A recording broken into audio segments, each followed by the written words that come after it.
Welcome to the Selling from the Heart podcast on the From the Heart Business Network. You've joined a global movement of sales professionals who are dedicated to being authentic and building trust. We call it Selling from the Heart. Together, we're on a mission to bring sincerity and substance to the sales profession we all love. Get ready to be inspired and equipped as we join our hosts, Larry Levine and Daryl Amy.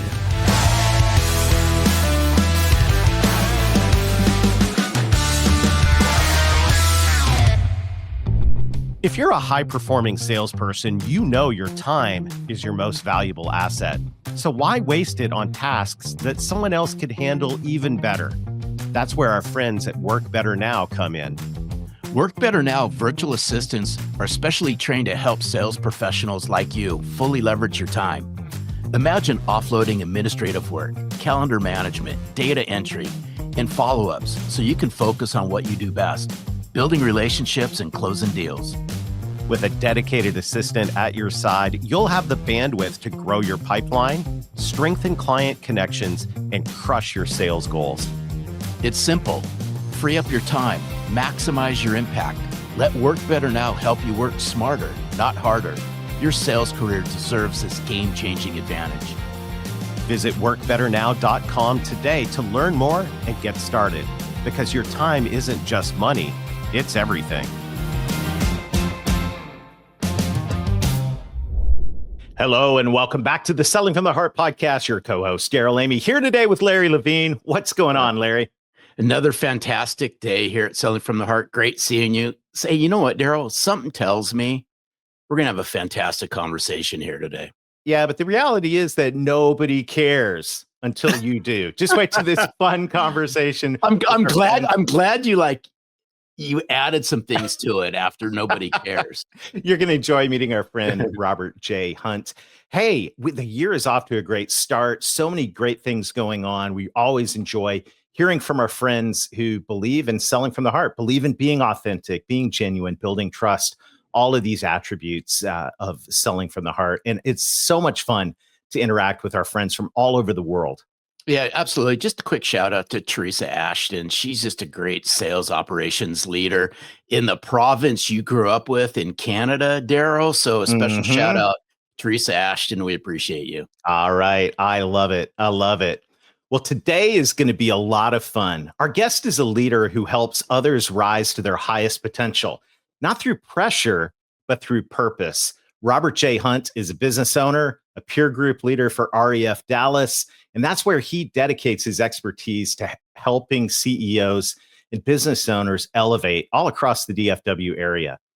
After a successful career in marketing and sales leadership, Robert made a powerful pivot to focus on developing leaders who want to grow beyond titles and truly make an impact.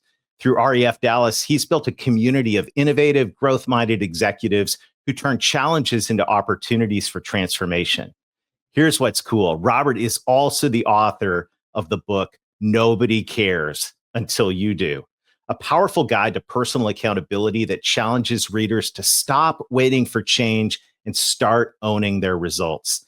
As the accountability coach, Robert brings a refreshingly honest, heart-centered approach to leadership and performance, because accountability isn't about blame. It's about becoming the best version of yourself. And if you want to do that, we're glad you're here. Robert J. Hunt is in the house. Welcome, Robert. Thank you. Thank you guys so much. Oh, it's our pleasure. Look forward to this one. For sure. Well, as we get started, Robert, you know the question every guest on Selling from the Heart answers, and that is, what does it mean to you to sell from the heart? I think just being genuine to who you are. It's great to have techniques and processes. I have scripts and steps I follow and guidelines, ways to track things. But at the end of the day, if you're not being you, it comes across as not genuine and not real. I think it also builds like this inner turmoil inside of me. When I try to be someone I'm not, it's not natural. And so I feel frustrated. It's not rolling off. It's not part of what I am. So it causes inner turmoil. So I think being genuine to who you are. Oh, this is so good. So here's the $1 million question, Robert J. Hunt. Who is Robert J. Hunt? Worth $1 million, huh? I would have given it to you for $500,000. But careful, Larry. I'm not sure what our budget is here for guests. Robert J. Hunt is married to the most beautiful woman in the world. She is my best friend, and we've been married 27 years. I got 2 adult children. I live in the North Texas area, north of Dallas. I'm a follower of Jesus Christ. That's a big deal to me. My faith is, and I love serving the CEO community of DFW. That's so good. That's So wonderful. So focused, and you can feel I the should write passion. that down. Someone asked me to give it. Don't worry, you can go back and watch this after. That's right. And it's Yeah. been recorded and the whole world has heard it now. Hey, nobody cares. I love that. When you first hear that, you go, well, that's not very nice, but it's definitely true. Nobody cares until you do. Tell us about that. It is kind of a tough love moment, really. We call it that because that is the truth. The reality is nobody cares about your junk unless you care enough to do something about it. We were going to call it peak accountability with a really long title in the past. But what we got to this place in our own journey where we were looking at our lives and we realized that nobody does care about all our junk unless we care enough to do something about it. We walked this story through in our own personal lives. I've watched it with my CEO clients over the years. And I realized that nobody can make you do anything. Nobody can make you accountable. You can't hold anyone else to be accountable. But you can create a world where people want to be accountable when it starts with you being accountable. So the book's all about accountability. And accountability in the simplest terms means you own it. And if you own it, you have the power to do something about it. And we've seen that in our own lives. By taking control of it, we were able to change things the way we wanted to. Oh, this is so good. So let's just unpack, if you don't mind. Let's just unpack this word accountability, because I think that's the missing link besides discipline and discipline habits is unpack accountability for us through your lens. Yeah. And if a salesperson, there's a difference, well, for everybody, there's a difference between responsible and accountable. So if you're a salesperson, you're responsible to make so many calls per day. You're responsible to track things. You're responsible to hit your quotas. That's all in response to something. I give you a paycheck. You go do something. We're even. But accountable means you own it. Means the whole effort in your world is yours. How you do the sales, how you track these things, how you communicate, the attitude in which you show up. If I stay up till 11:30 at night watching Netflix, and I get up at 5 and I don't have the energy to make sales calls, that's on me because I've not created an environment where I'm healthy and engaged and focused. My energy's down. That's on me. If I haven't taken the time to learn the script or to track things and know that I'm talking to the right person and understand where I'm going in the process, that's on me. It's easy for us to blame things and make excuses for why we're not hitting our numbers or doing what we know we should do.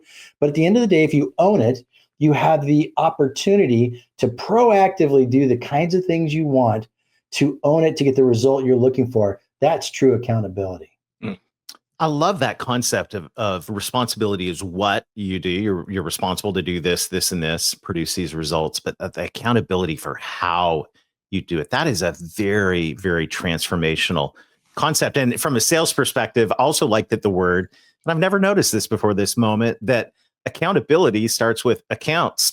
I mean, it literally is directly related to this profession of sales, and not only how we show up, but how we actually show up for the people that we currently serve, and of course the prospects that we want to serve. Yeah, and you drive that whole process. So you took a job. You said, okay, I'll work for this company. And when you interviewed, you made all these promises about how great you were going to be. Oh, I'm a hardworking person. I love this. You can count on me. All these things that you thought you were going to do. And in response to the job you got, they gave you a paycheck, and that's the deal. So you're responsible. You show up and sell. But if you really truly owned it, when things get weird and your boss is kind of a jerk and your coworkers are frustrating and your customers are horrible, you stop and you pull back from all those things you promised you were going to do when you took the job. And now you're like, well, this place sucks and this guy's horrible. And you make all these excuses for why you're not doing the job you were hired to do. But being accountable, it says, I'm still here. I still get the paycheck. I still have the role. Someone else could have my job if I get out of the way. But since I have it, I need to deliver on all that stuff I promised I would do when I got hired. Whether or not you love it or not, whether or not people are nice to you, whether or not everyone else does their job, marketing leads suck, all these things you want to put blame on. This is your opportunity to be accountable to the journey. And so there's freedom in that, though, because there's power for, I'm going to drive it. I own it. I can make something out of this. Whether everything else is screwed up, it's still up to me to push what I want to see out of it as a result. Mhm. Hey, this is good stuff. Help coach salespeople, and I'm even gonna lump in sales leaders who are going, you know what? This is a cold glass of water. I think I have some accountability issues. Where does somebody start? Which is some little things they can start doing to reframe their mind around all of this? Core to all that is that you have to recognize that your actions have consequences.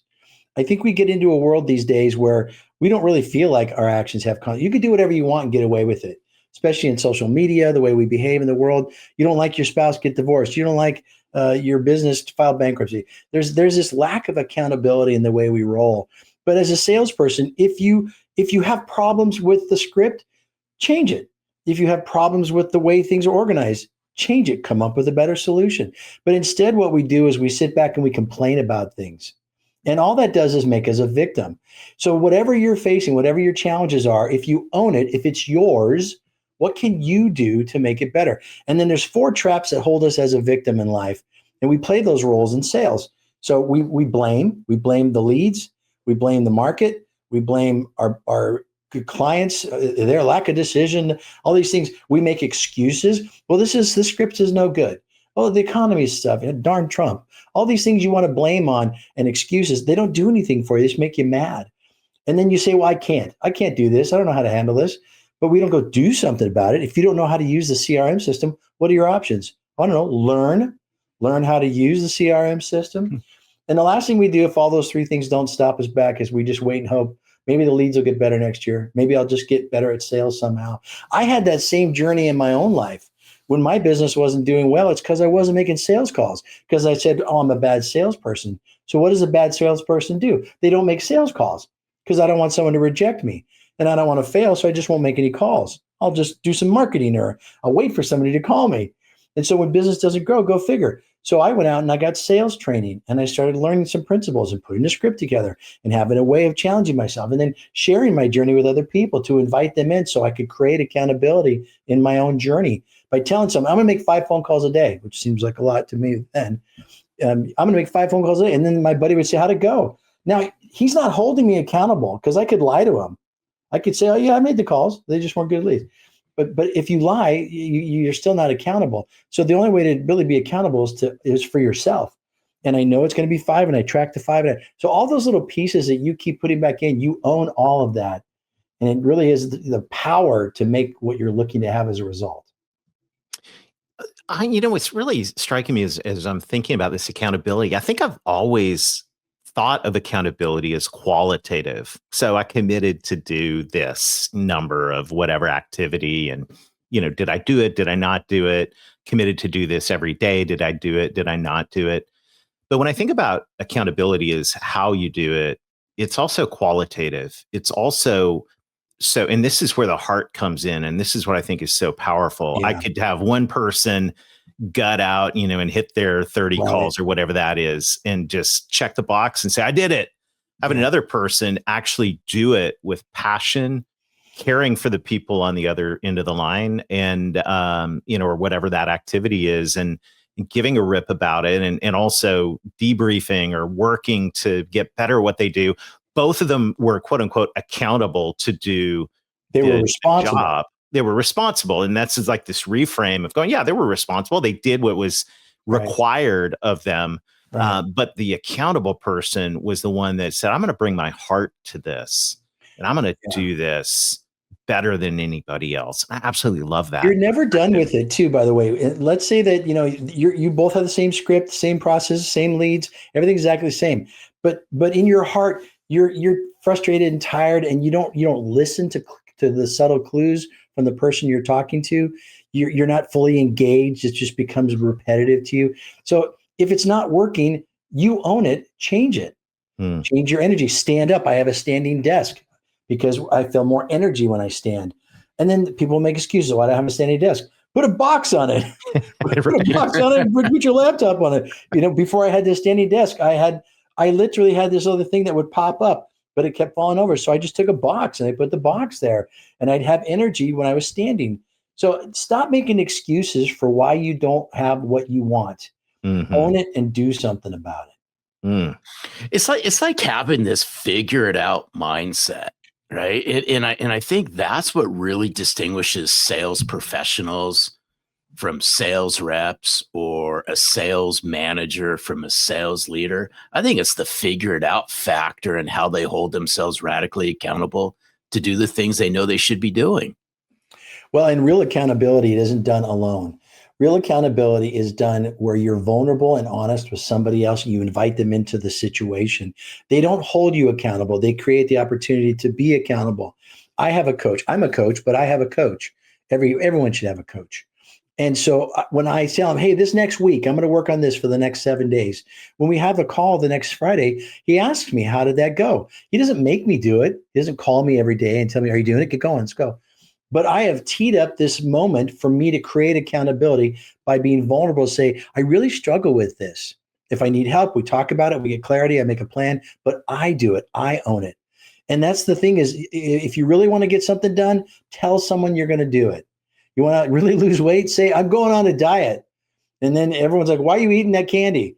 Because they're asking, they're not making you not eat candy, but they're bringing it up. And if you invite people in and you're radically transparent and vulnerable, you'll get the support you need to reach your goals. Mm. So folks are listening in. They're going, yeah, you know what? I need this. I need this. I need accountability in my life. What advice would you give? Like when you're looking for somebody to be accountable to and what that should look like, just practically what that should look like for a sales professional. Who should you look for and what should you do and how often should you communicate? Like what practically would that look like? I think you'd have to define for yourself what that looks like for what meets your needs. Yeah. Figure out what you want the accountability for. And then, it can be anybody. It could be your grandma. It doesn't have to be anybody particular who's a sales expert. If you say, I'm going to make 10 phone calls a day, then you tell your grandma, I'm going to make 10 phone calls a day. At the next week, when you talk to grandma, she goes, did you make 10 phone calls a week? You can lie to grandma if you want to, but if you really want to get better, then you can be honest and say, no, I didn't. And grandma says, well, what's going on? Why aren't you doing that? And you can talk about it and figure out what's going on, and you can move on again. But you got to find somebody who will not pat you on the back for an excuse to fail. Because a lot of the people in our world, they don't want you to be accountable, because then that means that they feel bad that they're not accountable. So if you say, I'm going to do 10 phone calls a day and you don't do it, and you throw out some excuse, they go, yeah, that makes sense. Or you blame somebody, you go, yeah, that guy is a jerk. And they will commiserate with you. You don't want that person. You want the person who says, well, I'm sorry, you told me you were going to make 10 phone calls and you didn't. So you didn't do what you said you're going to do. Stop. And let the truth be there. They're not spanking you, but they're also not going to join in on your commiserating. Mm-hmm. We don't need someone who will make us feel better that we didn't do what we're supposed to do. We need people who will listen and encourage us to be the best version of ourselves. I think the other part of it is if you're struggling consistently in doing the things you know you should do, there might be some head trash that you need to get cleaned up. I think one of the things that held me back as a salesperson early on was I had a lot of insecurities. And I just need to remind everyone who's listening, you're a 10. You were born a 10 and you will die a 10. If you think of yourself as anything less than a 10, you're going to hold yourself back. You will never do any role in your life higher than the identity you claim to be. If you think you're a 5, you'll never be more than a 5 as a parent, as a spouse, as a salesperson, as a friend. That's it. You're capped out because you think you're only a 5. But if you go back to the reality, you are a 10. Every single thing you try to do can get better. I am not a perfect husband. Ask my wife. But I can always work on getting better and better and better. And I will continue to work because I have the potential, because I am already a 10 as a human, but I want to be a 10 as a father and 10 as a friend, 10 as a business owner. There's room to improve. But if you still think of yourself as anything less than a 10, you need to go spend some time with a trained professional who can help you work through some of your head trash and get back down to the reality that you're a 10. Oh, this is good. I'm sitting here listening to what you're just saying right now. And and Daryl and I are literally seeing it, is the amount of stinking thinking head trash that's going on out there. And I think that plays into this accountability issue that we've been speaking about in our wonderful conversation, is that those self-limiting beliefs, I really believe, prevent us from holding ourselves accountable, because it's the stories we're telling ourselves on why we can't do something based on something's happened in the past. Yeah, let's not let that be an excuse, because that would be another victim mindset. But let's recognize they're there, and then let's own it. Let's go do something about it. And then don't say, well, I can't afford a therapist. Yes, you can, because the amount of money you're going to make when you hit your quota will pay for all your therapy sessions plus the vacation in the Bahamas. So don't say I can't invest in healing my mind because it's expensive. By the way, you getting your head trash out is going to make you a better spouse, a better friend, more joy in your life. If you're struggling with something and you don't do anything about it, it's going to be with you next week, and it'll probably be worse. So own your crap. Find out what you need to do to get it to where it needs to be, and then go do it. And don't let anything get in the way. That's why we call the book Nobody Cares. I don't want to hear your excuses. I don't want to hear you blame anybody. I don't want to hear you say you can't or wait and hope. Get on it, own it, do something about it. And we talk about our own story in our book that we owed $90,000 in debt and it was ruining our lives. And we decided to own our crap, stop blaming God and the world for our problems. And we sold our house and downsized and started over. And it was humiliating, and it was disappointing and frustrating and hard. And we are here in this home that we rent today because we made a choice to live below our means and to start rebuilding all that money I burned up trying to start my own business for my retirement. I ate all that up. So we got to start all over again. So we're going to live modestly, maybe till the rest of it, maybe till we die. I don't know. But we're going to make sure that we own our journey and never be victims again. And that's why we wrote that book. We want the best for everybody. We want them to own it because there's real power and freedom when you truly own it. I love it. You know what I've always loved about the profession of sales and also being an entrepreneur now is it's so there's no other profession that I know of that challenges you to your core to improve and takes this stuff that we're talking about, the junk, the head trash that we're talking about.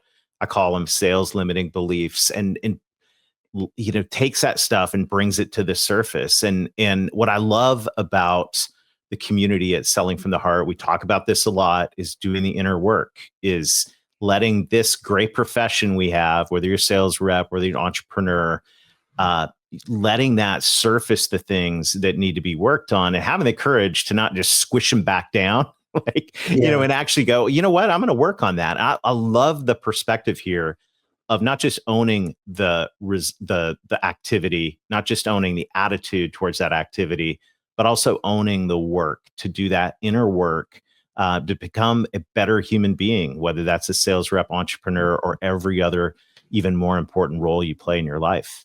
Yeah. And you own that. It's yours. You can make the decision to do it. When we decided to sell our house, it was really hard. It was embarrassing. And it took months, 6 months to sell the house and get out of that. But whatever your thing is, whatever your struggles are, if you're going to be radically transparent and vulnerable and invite someone into your journey and say, this is what I'm dealing with it, but this is where I want to be, they can encourage you in the process, and you clearly line out what you want to do. You just march towards it. It takes time, but it takes time to suck. And if you want to have a life that's better, it'll take time to get better. You want to spend all the time being stuck where you're miserable? You want to spend all your time working to get where you're going to have more joy in your life and you're going to enjoy the process. I prefer to work through the hardship to get where I want to be. Hey, first of all, I just want to say thank you for sharing a little bit of your story and being so transparent. I just wanted to say thank you. And there's something that's underlying around all of this. And the word that just comes to mind is action. Nothing happens unless you take action. Yeah. Help solve whatever mucky muck you're in. Otherwise, you just waller in it the rest of your life. So you'll say that to someone and they'll go, well, you don't understand. I have this problem and I have that problem. Yeah, okay, of course. I get it. That's called blame and excuse. Now, if you want to stay as a victim in that place, there's plenty of that to go around. But you keep trying to find something until you find a solution. If you have a bad marriage, you don't go, well, it's just not working out. I mean, a lot of people do. But you figure out, well, how do I communicate? Well, that didn't work. Try another thing. Try another thing. How many things have you tried with your kids? I knew nothing about being a dad when I got a kid. I still don't know that much. But what I did for my daughter is very different than what I've done for my son. And neither one of them did I know what I was doing. But I tried. That didn't work. Let's try this. Let's try that. That didn't work. Let's try this. And you just keep going. But you don't give up on being a parent. Why is it that we can have a job that's really hard and we go, well, it's not working out?